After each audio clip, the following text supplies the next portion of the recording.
Very good morning to all of you. Plus one commerce section की accountancy की इस online class में आपका स्वागत है। हमारा आज का विषय है तलपट को बनाना।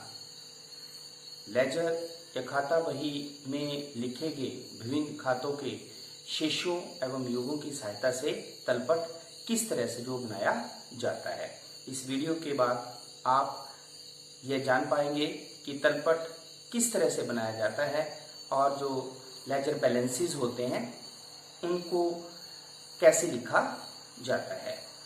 जैसा कि हमारे सामने तलपट जो है वो दो तरह से बनाया जाता है। इसका फॉर्मेट एक स्टेटमेंट के रूप में, जैसे trial balance as on, particulars, ledger folio, debit amount, credit amount, balances या टोटल। जैसे कैश अकाउंट एक संपत्ति होती है, इसे डेबिट बैलेंस होता है तो डेबिट साइड में लिखा। इसी तरह कैपिटल का क्रेडिट बैलेंस होता है, इसलिए हमने इसे क्रेडिट साइड में लिखा। दूसरी तरफ इसे एक टी फॉर्मेट शेप में भी बनाया जा सकता है। जैसे डेबिट, जिन अकाउंट्स के डेबिट बैलेंसेस होते हैं उनको डेबिट तरफ लिख दिया जाता है। जैसे कैश का डेबिट बैलेंस होता है, इसलिए इसे हमने डेबिट साइड में लिख दिया। और कैपिटल का क्रेडिट बैलेंस होता है, इसे हमने क्रेडिट साइड में लिख दिया। ठीक है। ट्रायल बैलेंस जो है वो अरिथमेटिकल एक्यूरेसी को चेक करता है कि खाता बही में जो हमने खाते लिखे हैं या खाते बनाए हैं वो सही लिखे गए हैं या नहीं। अगर इसकी दोनों साइड्स, ये दोनों साइड जो है वो ट्रायल बैलेंस की इक्वल आती हैं, इसका मतलब क्या होता है कि हमने जो अकाउंट्स बनाए हैं वो सही बनाए हैं, उनके शेष सही निकाले हैं और उनके योग भी सही लगाए हैं। कोई भी लेन देन जो है वो रोजनामचा में, रोजनामचा के बाद लेजर में लिखने से नहीं छूटा है। आपके सामने एक फॉर्मेट है ट्रायल बैलेंस का। जैसे आप देख सकते हैं कि trial balance of ABC company का आपको ट्रायल बैलेंस दिया गया है। तो इस तरह से आप देख सकते हैं कि लास्ट में इसका टोटल जो है दोनों का, तो डेबिट साइड का टोटल जो है वो 32,95,000 रुपए है। उसी तरह क्रेडिट बैलेंसेस का टोटल भी जो है वो 32,95,000 है। ठीक है। तो इसका मतलब क्या हुआ कि हमने प्रत्येक लेन देन के दोनों पहलुओं को यहाँ पे लिखा है और सही लिखा है। हमने खाता बही में जो खाते बनाए हैं उनके शेष सही निकाले हैं। तो ट्रायल बैलेंस बनाने से जो है खाता बही की अरिथमेटिकल जो एक्यूरेसी होती है उसकी जांच की जा सकती है। पिछले वीडियो में हमने आपको बताया था कि ट्रायल बैलेंस बनाते समय कौन कौन से रूल्स जो हैं हम ध्यान में रखते हैं।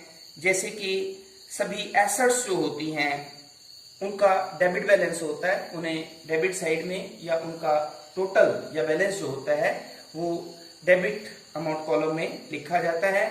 और एसेट्स में हमारे पास cash in hand, cash at bank, debtors, bill receivable, investment, stock, building, land, machinery, furniture, ये सभी जो हैं वो एसेट्स होती हैं। उसी तरह परचेजेज अकाउंट और जो सेल्स रिटर्न अकाउंट होता है उसका भी डेबिट बैलेंस होता है।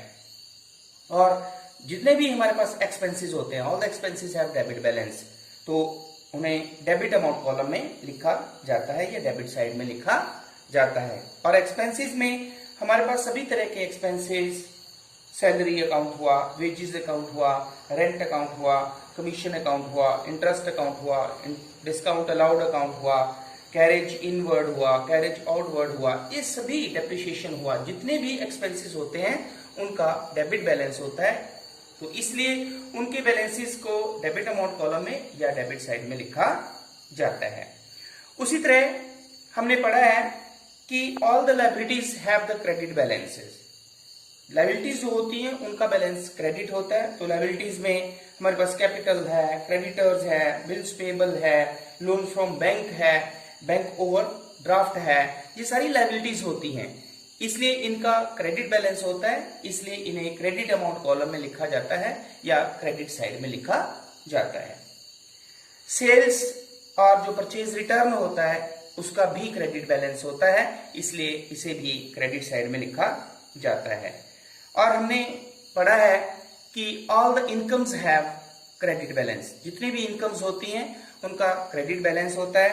तो जैसे रेंट रिसीव्ड इनकम हुई, कमीशन रिसीव्ड इनकम हुई, इंटरेस्ट रिसीव्ड इनकम हुआ, इंटरेस्ट ऑन बैंक डिपॉजिट्स हैं, इंटरेस्ट ऑन इन्वेस्टमेंट हैं, ये सभी जो है वो हमारे पास इनकम्स हैं और सभी इनकम्स का क्रेडिट बैलेंस होता है, इसलिए उन्हें क्रेडिट अमाउंट कॉलम में उनका टोटल या बैलेंस जो है वो लिखा जाता है।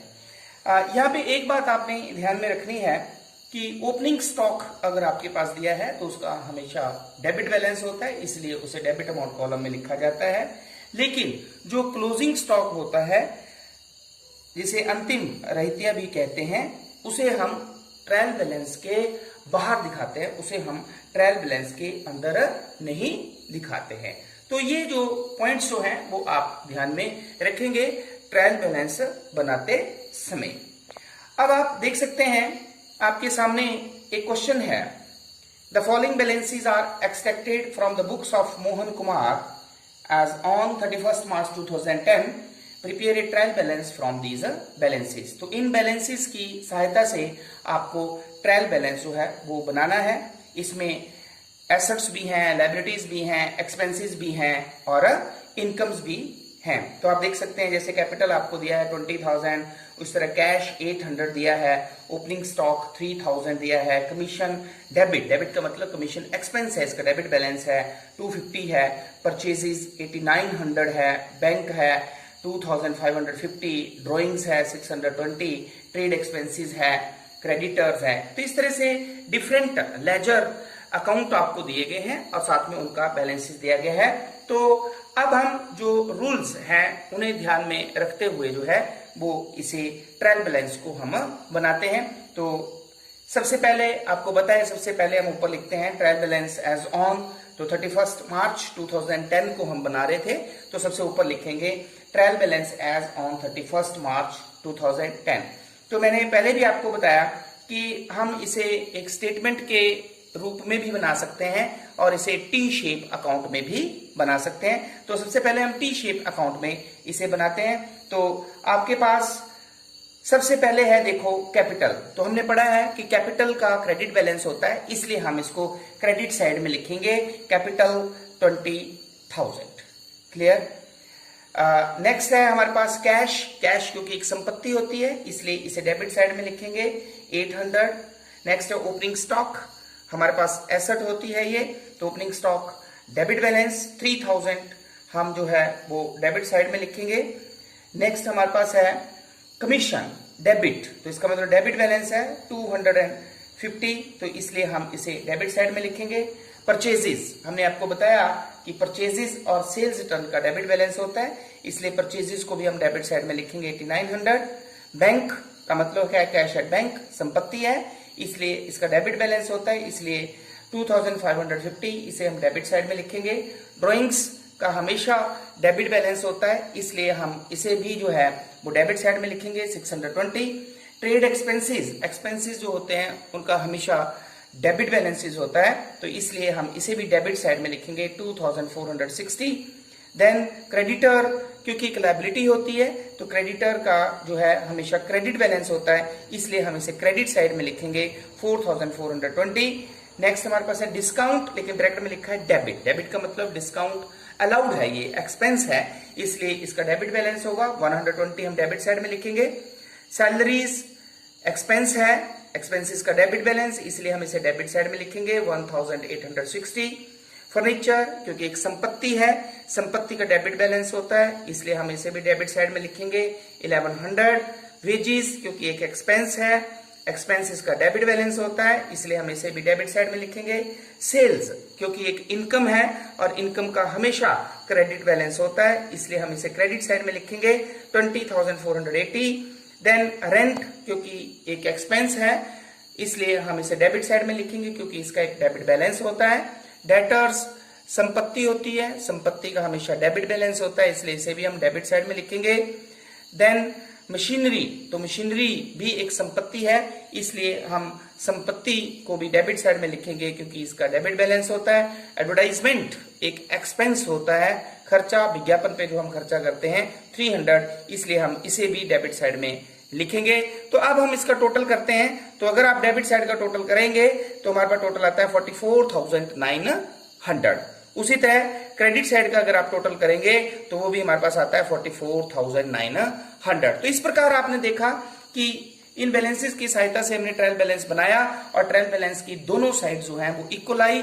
इसका मतलब क्या हुआ कि हमने प्रत्येक लेन देन को रोजनामचा में सही लिखा है, सही राशि के साथ, और उसके बाद खाता बही में भी हमने सही खाते बनाए हुए हैं और उन खातों की सही राशि हमने लिखी हुई है। तो ट्रायल बैलेंस बनाने से हमें खातों की अरिथमेटिकल एक्यूरेसी की जांच हो जाती है। ठीक है, तो ये हमने टी फॉर्मेट में बनाया।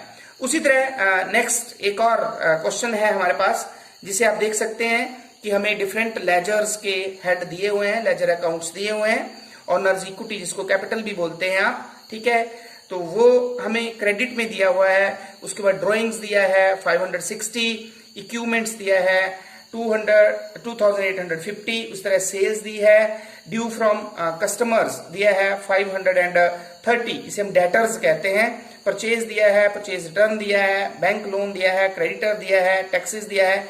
तो ये हमारे पास जो क्वेश्चंस दिया है ये एक गलत है, क्योंकि इसका टोटल अगर आप देखें तो 7,649 है डेबिट साइड का और क्रेडिट साइड का टोटल है 6,289। लेकिन ट्रायल बैलेंस जो है वो दोनों तरफ इक्वल आना चाहिए, तो हमने इसे करेक्ट करके लिखना है। तो हम करेक्ट करके जब हम इसे लिखेंगे तो देखें, सबसे पहले हमारे पास ट्रायल बैलेंस एज ऑन आपको पता है ऊपर हम लिखेंगे, ये हमने स्टेटमेंट के तौर पे बनाया है। तो ऑनर्स इक्विटी क्रेडिट बैलेंस होता है, ठीक है, 1551। हाँ, ड्रॉइंग्स का डेबिट होता है 560 डेबिट साइड। इक्विपमेंट्स एसेट्स होती हैं, वो भी डेबिट साइड में लिखा जाएगा। सेल्स क्रेडिट बैलेंस होता है 2850 क्रेडिट्स में लिखा जाएगा। हाँ, ड्यू फ्रॉम कस्टमर, ये कि डेटर्स होता है, डेटर एक संपत्ति होती है, इसलिए इसका डेबिट बैलेंस होता है, लेकिन ऊपर क्वेश्चन में गलत लिखा है, क्रेडिट साइड में लिखा है 530, तो इसको हम ठीक कर देंगे, इसको हम डेबिट साइड में लिखेंगे 530।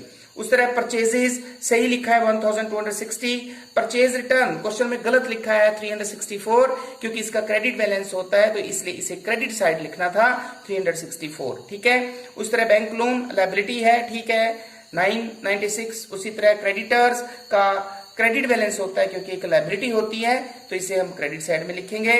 टैक्सेस एक्सपेंसेस है 720, ठीक लिखा है। कैश इन हैंड ठीक लिखा है। एसेट्स का डेबिट बैलेंस होता है। नोट पेबल, जो पेबल्स होती है वो लायबिलिटीज होती हैं, इसलिए उनको क्रेडिट साइड में लिखेंगे हम 680। ठीक है, और इन्वेंट्री हमारे पास, मैंने आपको पहले भी बताया, ओपनिंग स्टॉक को हम इन्वेंट्री बोलते हैं, तो ये हमारे पास संपत्ति होती है, इसको हम डेबिट साइड में लिखेंगे 264।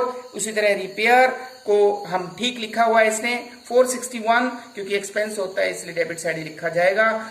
रिटर्न इनवर्ड, जिसको सेल्स रिटर्न कहते हैं, तो सेल्स रिटर्न इसने गलत लिखा है 98 क्वेश्चन में, इसका डेबिट बैलेंस होता है इसलिए इसको डेबिट साइड में लिखेंगे।